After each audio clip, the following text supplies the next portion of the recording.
We are going to be making a chocolate cake with buttercream frosting. First things first, we need an apron.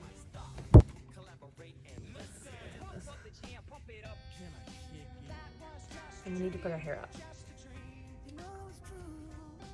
Let's go. Okay, this is my grandma's recipe. Screenshot this, and then we're gonna get started. I'm heating up the water in my kettle because we need boiling water. And then we're gonna add the flour.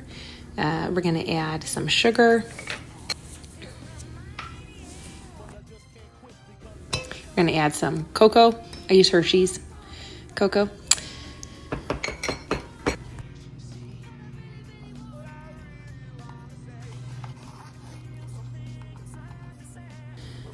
Then I add salt, baking soda, baking powder, give it a nice little mix so that it's all cohesive in the bowl and it looks like one solid color instead of, the brown and white. Then you're gonna mix in eggs. We're also gonna throw in some milk,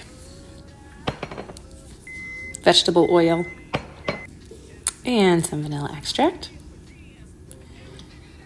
And then you're gonna mix that up. And you'll have to go slow. It'll take a little bit for it to all kind of mix together because it's a thick batter. And then you're gonna pour the boiling water over it. I just use the same cup that I used the milk and oil in, so that's why it looks kind of cloudy, but take your time mixing that up too. It's really difficult in the beginning, but then it all comes together and is like a cohesive mix.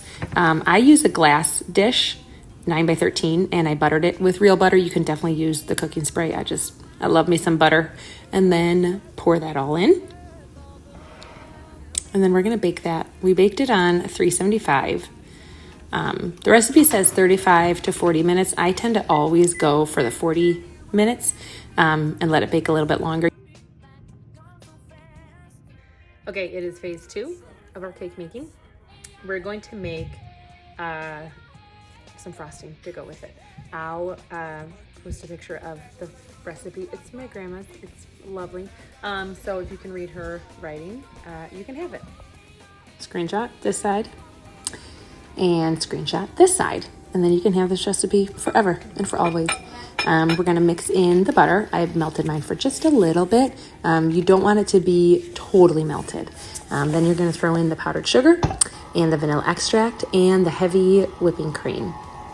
And then you mix it a little bit. I measure my stuff in the beginning, but then I usually end up adding more here and there, depending on how the consistency that I want this butter frosting to look.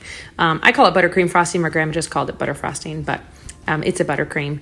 And then pour it over the cake. You want that cake to cool a little bit before you frost it. Do not frost it hot. The frosting will just melt completely over it, and it'll really tear up the top of it. Even with the cooled cake and the frosting, you've got to be gentle on this cake. I spread it all around, and then I like putting nonpareil sprinkles over it. I just think that's so pretty.